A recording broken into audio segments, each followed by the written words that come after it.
Hello दोस्तों, good morning. स्वागत है एक बार फिर से आप सभी का एनजेटी एजुकेशन में। दोस्तों आज है 17 अप्रैल। आज की वीडियो में हम लोग बात करेंगे 17 अप्रैल 2023 के मोस्ट इंपॉर्टेंट करंट अफेयर के क्वेश्चंस के बारे में। वीडियो अगर पसंद आएगी तो इसे लाइक कीजिएगा, शेयर कीजिएगा अपने दोस्तों के साथ, और चैनल पर अगर नए आए हो चैनल को सब्सक्राइब करके बेल आइकन को प्रेस करना, जिससे आने वाली वीडियोज का नोटिफिकेशन आप तक पहुंचता रहे। कल का क्विकली रिविजन करेंगे। पहले 16 अप्रैल को हाथी बचाओ दिवस और वर्ल्ड वॉइसेस डे या कहें विश्व आवाज दिवस मनाया गया। और अभी हाल ही में तेलंगाना की राजधानी हैदराबाद में डॉक्टर भीमराव अंबेडकर जी की 125 फीट ऊंची प्रतिमा का अनावरण किया गया। डेमोक्रेटिक रिफॉर्म्स एसोसिएशन इसकी रिपोर्ट के अनुसार भारत के सबसे धनी मुख्यमंत्री हैं जगन मोहन रेड्डी, आंध्र प्रदेश के सीएम हैं। अप्रैल 2023 में पीएम मोदी ने अभी हाल ही में असम में बहुत सारी रेलवे परियोजनाओं और मेथेनॉल संयंत्र की शुरुआत की है। पशु महामारी तैयारी पहल अप्पी इसे लॉन्च किया है केंद्रीय मत्स्य पालन के और पशुपालन के जो मंत्री हैं पुरुषोत्तम रूपाला जी, उन्होंने। मणिपुर राज्य के मेइतेई समुदाय ने मेइतेई चेरोबा चंद्र नववर्ष मनाया है। और अभी हाल ही में वी पट्टाभिराम और सब्यसाची डैश ने द ग्रेट बैंक रॉबरी नाम से पुस्तक लॉन्च करी हुई है। शाहरुख खान और एस राजामौली ये दो भारतीय हैं जो टाइम मैगजीन्स की अभी हाल ही में जो जारी की गई है 100 सबसे ज्यादा प्रभावशाली लोगों की लिस्ट, उसमें शामिल हुए हैं। हुगली नदी के नीचे भारत में पहली बार अंडर वाटर मेट्रो ट्रेन चलाई जाएगी और ये कोलकाता मेट्रो रेलवे कॉरपोरेशन द्वारा चलाई जाएगी। और विदेश राज्य मंत्री मीनाक्षी लेखी 16 अप्रैल से 4 दिवसीय आधिकारिक यात्रा पर होंगी क्रोएशिया और स्लोवेनिया के। ये टॉप 10 करंट अफेयर के क्वेश्चंस थे कल की वीडियो से, जिनका आपने किया क्विकली रिवीजन। अब आज की करंट अफेयर। पहला क्वेश्चन, दुनिया में कला के महत्व को बताने के लिए प्रत्येक वर्ष विश्व कला दिवस कब मनाया जाता है? तो वर्ल्ड आर्ट डे ये मनाया जाता है दोस्तों प्रत्येक वर्ष 15 अप्रैल को। बी ऑप्शन आपका करेक्ट होगा। 15 अप्रैल को दोस्तों आर्ट के महत्व को बताने के लिए, कला के महत्व को बताने के लिए ये दिवस मनाया जाएगा। कला या आर्ट ये बहुत ही प्राचीन स्किल है, या कहें स्किल ही कला है एक प्रकार की, ठीक है ना। तो चित्रकारी समझ लो, इसकी शुरुआत तो कब से हुई आप कोई एग्जैक्ट डेट भी नहीं बता सकते, क्योंकि दीवारों में भी बहुत सारे चित्रकला मिलती है सिंधु घाटी सभ्यता टाइम के भी, ठीक है। तो लिखने पढ़ने की कला, जो भी कला आप ले लो, चित्रकारी लोग किया करते थे अपने अपने समय से अपने अपने समझ से। फिलहाल विश्व कला दिवस कब से मनाया जाना शुरू हुआ ये हम लोग जरूर बता सकते हैं। 2012 में सबसे पहले शुरुआत की गई अमेरिका से, लेकिन 2019 में यूनेस्को द्वारा इसे मान्यता दे दी गई। 40वें सत्र में इसे अडॉप्ट कर लिया गया और उसके बाद से प्रॉपर तरीके से 15 अप्रैल को मनाया जाने लगा। क्लियर है। लेकिन कला जो है इसकी शुरुआत कब से हुई ये आप कभी नहीं बता सकते। चलिए, तो फिलहाल ये अभी तक के जो अप्रैल महीने में दिवस आए हैं उनको देख लिए हैं हम लोग, ठीक है। कल मैंने रिवीजन भी करवाया था, जैसे मैं आपको हमेशा कहता हूँ रोज रोज इसका रिवीजन नहीं करवाएंगे, क्योंकि इससे होता क्या है कि वीडियो में टाइम का लॉस होता है। तो हर दूसरे तीसरे चौथे दिन इसका रिवीजन करवा दिया जाएगा। बाकी दिन जिसको पढ़ना है वो स्क्रीनशॉट ले सकते हैं। आगे देखते हैं, पहला वैश्विक बौद्ध सम्मेलन इसका आयोजन कहाँ किया जाएगा? तो दोस्तों भारत पहले वैश्विक बौद्ध सम्मेलन का आयोजन करने जा रहा है और इसकी मेजबानी नई दिल्ली में की जाएगी। नई दिल्ली, भारत में। यहाँ पर आप देख पाओगे आर्टिकल है द इकोनॉमिक टाइम का, और अभी ये 13 अप्रैल का आर्टिकल है। India to host Madden meet next week. Madden मतलब पहला ग्लोबल बुद्धिस्ट मीट होने वाला है, अगले सप्ताह से ये होगा। किस डेट से? 20 और 21 अप्रैल को होगा। 2 दिवसीय ये बौद्ध सम्मेलन होगा, ठीक है। पहला ग्लोबल बौद्ध समिट होने वाला है नई दिल्ली में। इसकी थीम रखी गई है दर्शन शास्त्र से अभ्यास तक, समकालीन चुनौतियों का जवाब। अब दुनिया भर के जितने भी बौद्ध धर्म को मानने वाले जो मेन लीडर्स हैं, प्रतिभागी हैं, वो हिस्सा लेंगे। साथ ही साथ देश भर से भी बहुत सारे बुद्धिज्म को मानने वाले लीडर्स इसमें शामिल होंगे, धर्मगुरु इसमें शामिल होंगे। वैसे बौद्ध से बौद्धिक संपदा अगर आपको लिंक करना हो, लिंक कर सकते हैं। विश्व बौद्धिक संपदा दिवस मनाया जाता है 26 अप्रैल को। और वर्ल्ड इंटेलेक्चुअल प्रॉपर्टी इंडेक्स भी जारी होती है, जिसमें यूएस, यूके ये सब टॉप पर रहते हैं हमेशा, लेकिन भारत किस स्थान पर है? भारत है दोस्तों 42वें स्थान पर, जो यूएस चैम्बर ऑफ कॉमर्स के द्वारा वर्ल्ड इंटेलेक्चुअल प्रॉपर्टी या कहें इंटरनेशनल इंटेलेक्चुअल प्रॉपर्टी इंडेक्स जारी किया जाता है, आईपी इंडेक्स जारी किया जाता है। उसमें इस बार भारत है 42वें स्थान पर, याद रखना इंपॉर्टेंट है। आगे बढ़ते हैं, फेमिना मिस इंडिया वर्ल्ड 2023 का खिताब किसने जीता? तो दोस्तों फेमिना मिस इंडिया वर्ल्ड 2023 का खिताब जीत लिया है नंदिनी गुप्ता ने। नंदिनी गुप्ता है कोटा राजस्थान से। कोटा राजस्थान की ये रहने वाली हैं और इन्होंने फेमिना मिस इंडिया वर्ल्ड 2023 का खिताब जीत लिया है। यहाँ पर आप आर्टिकल देख पाओगे। 19 साल की ये है नंदिनी गुप्ता जो राजस्थान से हैं और मिस इंडिया 2023 का इन्होंने अवार्ड जीत लिया है। अब देखो जो मिस इंडिया बनती है ना, miss India Femina miss India world, वो जाती है इंटरनेशनल स्तर पर मिस वर्ल्ड में इंडिया को रिप्रेजेंट करने। ठीक है, देखो आपके मन में ये सवाल आ सकता है कि मिस वर्ल्ड में और मिस यूनिवर्स में इंडिया को रिप्रेजेंट करने के लिए जाती कौन है। तो ध्यान रखना, मिस वर्ल्ड जो प्रतियोगिता होती है उसमें फेमिना मिस इंडिया वर्ल्ड की जो विजेता होती हैं वो जाती हैं इंडिया को रिप्रेजेंट करने। और वहीं जो मिस दिवा होता है, मिस दिवा जो विजेता होती हैं, मिस दिवा आप सुने होंगे, वो जाती हैं, उसकी विनर जाती हैं मिस यूनिवर्स में इंडिया को रिप्रेजेंट करने। मिस वर्ल्ड की शुरुआत सबसे पहले हुई थी 1951 में और उसके एक साल बाद मिस यूनिवर्स की शुरुआत हुई यानी 1952 में। मिस वर्ल्ड में अभी तक भारत के 6 विजेता रह चुकी हैं भारत की तरफ से। मिस यूनिवर्स में 3 विजेता रह चुकी हैं, जिनमें से अभी हरनाज कौर संधू 2021 में जीती थी। इनसे पहले सुष्मिता सेन और लारा दत्ता जीती थी। सुष्मिता सेन पहली मिस यूनिवर्स रही हैं भारत की तरफ से। क्लियर, बिल्कुल। आगे बढ़ते हैं। हाल ही में भारत और किस देश ने बॉर्डर क्रॉस डिजिटल पेमेंट के लिए समझौता किया है? तो अभी हाल ही में भारत और नेपाल के बीच में क्रॉस बॉर्डर डिजिटल पेमेंट के लिए एक समझौता हुआ है। यानी कि यहां से भारत में बैठे बैठे आप नेपाल में डिजिटली भी पैसा भेज पाओगे, इसके लिए एक समझौता हुआ है। अभी तक कौन सा समझौता हुआ करता था? यूपीआई वाला। यूपीआई वाला मतलब कि भारत की यूपीआई टेक्नोलॉजी वो देश भी यूज करने के लिए समझौता करते थे, एग्रीमेंट करते थे। भारत अपना एल्गोरिदम, अपना कहें कि एक प्रकार से टेक्नोलॉजी देता था। तो ऐसे 11 से ज्यादा देश हो गए हैं जो आज के टाइम पर यूपीआई सिस्टम भारत का यूज कर रहे हैं। लेकिन यहां पर जो समझौता है वो क्या है? Nepal India to sign cross border digital payment deal to boost trade. दोनों देशों के बीच में व्यापार को बढ़ावा देने के लिए ये क्रॉस बॉर्डर पेमेंट होगा, डिजिटल पेमेंट होगा। ऑब्वियस सी बात है, जब दोनों देश आपस में पेमेंट करेंगे, ट्रांजेक्शन करेंगे, तो फिर कुछ टैक्स, कुछ हिस्सा सरकारों को भी जाएगा, जिससे एक प्रकार से ट्रेड भी बढ़ेगा और ट्रेड बढ़ेगा तो टैक्स भी बढ़ेगा। तो भारतीय ई वॉलेट जो है ये वहां पर भी अब स्वीकार किए जाएंगे, नेपाल में भी। ई वॉलेट में कौन कौन से आते हैं? जैसे पेटीएम का हो गया, फोन पे का वॉलेट हो गया, ठीक है, और डिफरेंट डिफरेंट टाइप के जो वॉलेट होते हैं, ठीक है, वो सभी अब वहां पर भी मान होंगे। तो 11 से ज्यादा देश आज के टाइम पर यूपीआई सिस्टम इंडिया का यूज कर रहा है। यूपीआई सिस्टम किसका सिस्टम है? ये एनपीसीआई का प्रोडक्ट है। एनपीसीआई क्या होता है? एनपीसीआई मतलब होता है national payment corporation of India. लिख डालो, बहुत इंपॉर्टेंट है, national payment corporation of India. ठीक है, इसी का प्रोडक्ट है यूपीआई। यूपीआई का भी फुल फॉर्म पूछा जाता है, यूनिफाइड पेमेंट इंटरफेस। फिर से बोल रहा हूं, यूनिफाइड पेमेंट इंटरफेस। ये दोनों फुल फॉर्म बहुत बार एग्जाम्स में पूछे गए हैं, इनको तो बिल्कुल याद ही होना चाहिए आपको। एनपीसीआई ने अभी हाल ही में दोस्तों 1.1% का एक सरचार्ज लगाने की घोषणा की थी। हालांकि वो मर्चेंट्स पर लगाने की घोषणा की थी, ये बात ध्यान रखिएगा। आगे, हाल ही में किस देश ने 25 अप्रैल 2023 को राशिद रोवर को चंद्रमा पर उतारने की घोषणा की? तो अभी हाल ही में यूएई ने घोषणा की है कि 25 अप्रैल 2023 को राशिद नाम का रोवर उसका चंद्रमा पर उतरेगा। राशिद रोवर ये लॉन्च किया गया था यूएई के द्वारा। और देखो अब यूएई भी उन देशों में शामिल हो गया है जो मून पर अपना रोवर लैंड करा दिया है। इंडिया थोड़ा सा पीछे रह गया। इंडिया ने 2019 में ही ये मिशन लॉन्च किया था, लेकिन फिर वही दिक्कत आ गई कि मतलब चंद्रयान 2 जो था वो सफल नहीं हो पाया। मतलब उतर तो जाता, लेकिन लास्ट में अपना लैंडर जो है वो लैंड करने में असफल रहा। 95% तक वो मिशन साफ हो गया था, अच्छा से सक्सेस हो गया था।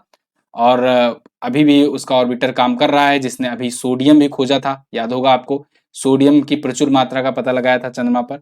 लेकिन अनफॉर्चुनेटली लैंडर, विक्रम लैंडर जिसका नाम था, वो लैंड नहीं कर पाया, जिस वजह से प्रज्ञान रोवर, रोवर का नाम अपना प्रज्ञान था, वो नहीं निकल पाया था। ठीक है, लेकिन यहां पर देखो यूएई ने कहा है कि 25 अप्रैल तक वो वहां पर सक्सेसफुली लैंड करा देंगे। अब देखना ये होगा इनका वाला लैंड करता है कि नहीं लैंड करता है।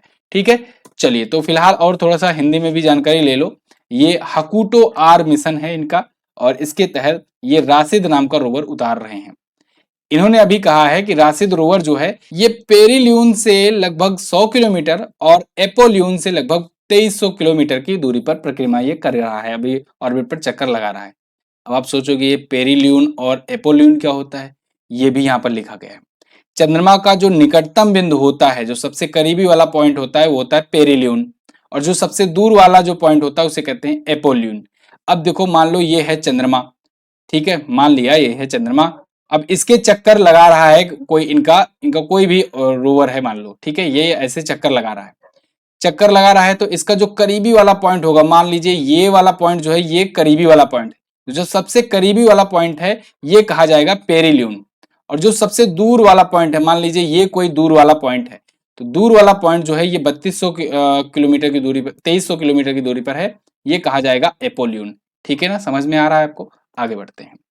हाल ही में किन दो देशों के बीच सबसे बड़ा युद्ध अभ्यास बालिकतान शुरू हुआ? तो दोस्तों, ये अमेरिका और फिलीपींस के बीच में होने वाला युद्धाभ्यास है, जो दशकों में सबसे बड़ा अभ्यास ये हो रहा है, बालिकतान। और इसके पीछे कारण भी है। कारण ये है कि चाइना जो है ताइवान को लेकर के अग्रेसन अपना दिखाना शुरू कर दिया है, क्योंकि उसे लगता है ये बहुत ही परफेक्ट मौका है आज के टाइम पर ताइवान को कब्जा करने का, क्योंकि यूएस के सीक्रेट डॉक्यूमेंट्स भी अभी लीक हुए हैं, और उसमें भी ये बातें पता चली है कि यूक्रेन इधर कमजोर पड़ रहा है, और अमेरिका, नाटो और भी बहुत सारे यूरोपीय देश बहुत सारे अपने हथियार जो हैं वो यूक्रेन को दे चुके हैं। ऐसे में वो अभी किसी और देश की इतना ज्यादा हेल्प करने की हालत में है नहीं। अभी वो केवल अपने लिए बचा के रखे हैं कि अगर उनके ऊपर कुछ दिक्कत आए तो वहां के लिए वो काफी। ठीक है, ऐसा नहीं है कि यूएस के पास हथियार कम पड़ गए हैं, ऐसा कभी नहीं होगा, क्योंकि यूएस बहुत बहुत ज्यादा ताकतवर है। लेकिन ऐसा भी नहीं है कि वो अभी भी बहुत सारे देशों को मदद कर सकता है। समझ रहे हो मेरी बात? तो ताइवान को वो इतना ज्यादा मदद कर सके कि चाइना जैसे देश से लड़ सके, इतनी क्षमता अभी यूएस में नहीं है। अब इसको देखते हुए चाइना काफी ज्यादा एग्रेशन दिखा रहा है, लेकिन अब यहां पर यूएस भी एक्टिव हुआ है, और इसने क्या किया, फिलीपींस के साथ मिलकर के अभी तक का दशकों में सबसे बड़ा अभ्यास अपना शुरू कर दिया है। ये 11 अप्रैल से शुरू हुआ है, 28 अप्रैल तक चलेगा। नाम होगा बालिकतान, तागालोग फॉर शोल्डर टू शोल्डर, इसका पूरा नाम है वैसे के बेसिकली। तो ये साउथ चाइना सागर में हो रहा है, क्योंकि साउथ चाइना सी में ये जब करेगा अभ्यास, तभी तो वहां पर ये ताइवान की रक्षा करने में अपनी तरफ से कंट्रीब्यूशन कर पाएगा। अभी कोई मैप वाला क्वेश्चन आएगा तो उसमें मैं आपको ये सब भी दिखा दूंगा। फिलहाल जो अभ्यास अभी हुए हैं मेन पिछले दिनों में, उनको हम लोग एक बार रिवाइज कर लेते हैं। कवच नाम का अभ्यास एक हुआ भारतीय नौसेना, वायुसेना और तटरक्षक के बीच में अंडमान और निकोबार में। ये अंडमान निकोबार में ही अपना पहला त्रिशक्ति कमान है, ये भी ध्यान रखिएगा। कोप इंडिया भारत और अमेरिका के बीच में हुआ। सेलिनेक्स भारत और श्रीलंका के बीच में हुआ। कोंकण कोंकण जो है ये ब्रिटिश रॉयल नेवी और इंडियन नेवी के बीच में हुआ, अरब सागर में कोंकण तट पर। फ्रीडम शील्ड ये दक्षिण कोरिया और अमेरिका के बीच में हुआ, इसका उद्देश्य था उत्तर कोरिया को काउंटर करना। ला पैरोस जो हुआ ये द्विपक्षीय वार्षिक सैन्य अभ्यास है, और हिंद महासागर में इसका तीसरा संस्करण शुरू हुआ है। Bold Kurukshetra Bharat Singapore. Frinjex Bharat और फ्रांस के बीच में, फ्रांस और इंडिया ज्वाइंट एक्सरसाइज है ये, तिरुवनंतपुरम केरल में। और त्रिस्ताकारी प्रहार ये भारतीय सेना के बीच, भारतीय सेना का यह अभ्यास था, पश्चिम बंगाल में हुआ। क्लियर है? चलिए आगे देखते हैं। हाल ही में एग्री ड्रोन सब्सिडी प्राप्त करने वाली पहली ड्रोन कंपनी कौन सी बन गई है? वो कंपनी बन गई है गरुणा एरोस्पेस। गरुणा एरोस्पेस एक ड्रोन निर्माता कंपनी है, आप इसको पिछले दिनों में कई बार चर्चे में सुन चुके हैं। तो इसने अभी एक और अचीवमेंट अपनी हासिल करी है, ये एग्री ड्रोन सब्सिडी प्राप्त करने वाली पहली ड्रोन कंपनी बन गई है। यहाँ पर आप देख पाओगे द हिंदू का बिजनेस लाइन का ये आर्टिकल है, drone startup Garuda aerospace become first to receive agri drone subsidy. तो ये पहला कृषि ड्रोन सब्सिडी प्राप्त करने वाला ये बन गया है, भारत सरकार की मदद से ये प्राप्त किया है। 8 किसानों को इसने किसान ड्रोन दिए हैं, जिससे ड्रोन टेक्नोलॉजी को कृषि क्षेत्र में भी कैसे बढ़ाया जा सके, ड्रोन का उपयोग बढ़ाया जाएगा। ड्रोन का उपयोग क्या होगा? खाद छिड़कने में। ठीक है, खाद छिड़कने में फायदा ये होता है, उर्वरक छिड़कने में, कि वो केवल जो पौधे होते हैं उन तक, उनके उनके पत्तियों के बीच में पहुंचेगा। ठीक है, और इससे फायदा ये हो जाता है कि ऐसा देखा जाता है कि 85% अगर हाथ से छिड़काव करते हो या वैसे छिड़काव करते हो तो 85% जो उर्वरक हो जाते थे वो बर्बाद हो जाते थे, केवल 15% ही पौधों के ऊपर पहुंच पाते थे। लेकिन ड्रोन के माध्यम से छिड़काव करने पर ये समझ लो 80 to 90% की एक्यूरेसी रहेगी परफेक्ट जगह पहुंचने की। ये एक बहुत बड़ा फायदा होता है। कीटनाशक वगैरह भी बहुत ज्यादा जो छिड़काव होता है वो 85% नीचे गिर जाते हैं कीटनाशक। गरुणा एरोस्पेस ने दोस्तों ड्रोनी नाम का भी अपना एक ड्रोन लॉन्च किया था, जिसका ब्रांड एम्बेसडर MS धोनी को बनाया गया था। एक और मुझे याद आ रहा है क्वेश्चन गरुड़ एरोस्पेस से, इसने सौर ऊर्जा से चलने वाला भारत का पहला ड्रोन लॉन्च किया था। नाम इसका था सूरज। नाम इसका क्या था? सूरज। ठीक है। गरुड़ा एरोस्पेस के फाउंडर एंड सीईओ हैं अग्निश्वर जयप्रसाद। आगे, अप्रैल 2023 में नितिन गडकरी जी ने कहां पर पीरा कम्फुर सुरंग का उद्घाटन किया? तो इन्होंने अभी हाल ही में जम्मू कश्मीर में पीरा कम्फुर सुरंग का उद्घाटन किया है। यहां पर आप आर्टिकल देख पाओगे, Jammu and Kashmir union minister Nitin Gadkari inaugurates पीरा कम्फुर टनल एट रामबन। ये जो सुरंग होगी बेसिकली 2.9 किलोमीटर का जो भीड़भाड़ वाला इलाका है नासरी और रामबन के बीच का, टेढ़े मेढ़े और दुर्घटना से बाहुल्य जो क्षेत्र है उसको बाईपास कर देगी और बाईपास करते हुए डायरेक्ट लिंक करेगी। ठीक है, जम्मू कश्मीर और श्रीनगर को लिंक करेगी। तो इन दोनों के बीच की दूरी 3.5 घंटे में पूरी अब हो सकेगी, जम्मू से श्रीनगर के बीच में।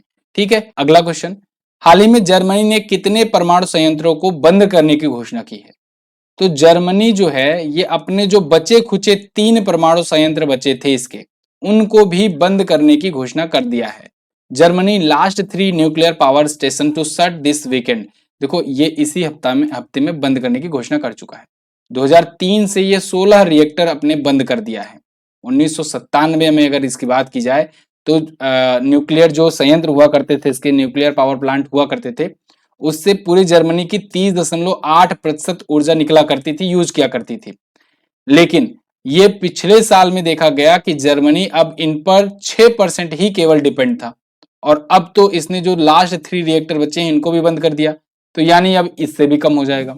और वहीं जो रीन्यूएबल एनर्जी यूज करता है, 2022 में इसने रीन्यूएबल एनर्जी से यानी नवीनीकरण ऊर्जा से 46% एनर्जी का उत्पादन किया है और पिछले एक दशक में 25% से भी कम रहा है जो।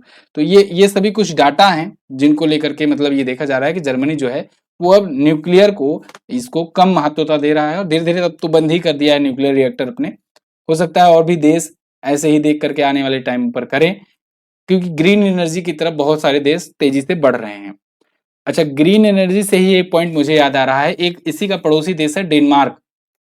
डेनमार्क डेनमार्क क्या कहा है कि हम कार्बन डाइऑक्साइड खरीदेंगे लोगों से, जो बेचना चाहता है हमारे पास कार्बन डाइऑक्साइड बेचे, हम इसका स्टोरेज बनाएंगे, समुद्र के अंदर स्टोरेज बनाएंगे। ऐसा करने वाला ये दुनिया का पहला देश है, याद रखिएगा। और जर्मनी जो है वर्ल्ड मैप में, चलिए देख लेते हैं। तो वर्ल्ड मैप में आप देखेंगे ये रहा सबसे पहले तो अपना प्यारा भारत। यहां से आपको आना है इधर यूरोपियन कॉन्टिनेंट में। यूरोप में अगर आप आ जाओगे तो यहाँ पर देखोगे बड़े देशों में, जो यूरोप के बड़े बड़े देश हैं उनमें से एक है जर्मनी। ये रहा जर्मनी, फ्रांस, स्पेन, ये सब बड़े बड़े देश हैं। तो जर्मनी में देखो ये रहा जर्मनी की कैपिटल बर्लिन। ठीक है, बर्लिन ये रही जर्मनी। और जर्मनी के जो वर्तमान में चांसलर हैं वो हैं ओलाफ स्कोल्ज। इनसे पहले जो चांसलर थी वो थी एंजेला मार्केल। एंजेला मार्केल को यूनेस्को पीस प्राइज मिला है, ये क्वेश्चन कई एग्जाम में पूछा गया। एंजेला मार्केल को यूनेस्को पीस प्राइज मिला। जर्मनी चूंकि यूरोपियन यूनियन का सदस्य है तो इसकी करेंसी यूरो है। ओके, और मैं यहाँ पर मैंने आपसे जैसे कि कहा था कि चलिए दिखाऊंगा, वर्ल्ड मैप खोलूंगा तो आपको कि क्या यहाँ पर अभी बातचीत चल रही है। तो देखो ये है स्थिति, और ये रहा जापान, ये रहा नॉर्थ कोरिया, ये रहा साउथ कोरिया, और यहाँ पर ये जो देश है ये है ताइवान। ठीक है, और ताइवान के इधर आप देखोगे ये है फिलीपींस। तो अब अमेरिका जो है, जो कि इधर बसा हुआ है, ये रहा अमेरिका।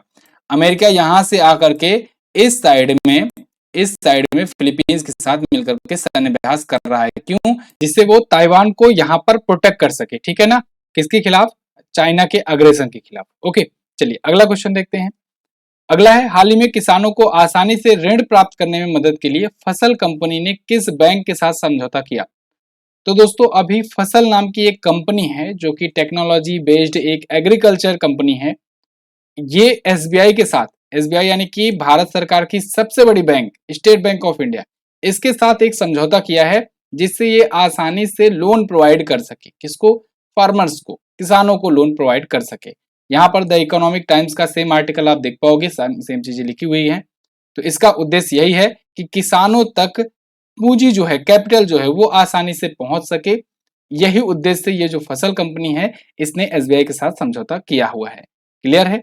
जैसे आप देखते हो कि स्टार्टअप्स वगैरह के लिए फंड मुहैया कराने के लिए लोग लोन देते हैं ना, वैसे आजकल देखिए ये चलन चल रहा है। आने वाले टाइम पर भी बहुत सारे ऐसे स्टार्टअप और बहुत सारे ऐसे कंपनियां आएंगी जो एग्रीकल्चर करने के लिए मतलब किसानी करने के लिए, खेती करने के लिए फार्मर्स को लोन देंगी, लोन आसानी से प्रोवाइड करवाएंगी।